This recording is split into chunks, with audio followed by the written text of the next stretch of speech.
Hello everyone, welcome back to the channel.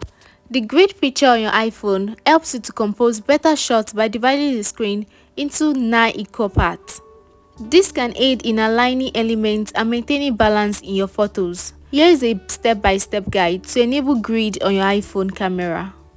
The first step is to open the Setting app. Unlock your iPhone and go to the home screen. Tap on the Setting app, which is represented by a jar icon. Now you navigate to Camera Setting. In the Setting app, scroll down and tap on Camera. In the Camera setting, find the option labeled Grid. Now you toggle the switch next to Grid to turn it on. The switch will turn green when enabled. Next step is to check the Camera app. Exit the Setting app and open the Camera app. You should now see the grid overlay on your camera screen, helping you to align and compose your shots more effectively. Activating the grid on your iPhone camera is a simple process that can significantly enhance your photography skills. By following these steps, you'll be able to use the grid to achieve better composition and alignment in your photos.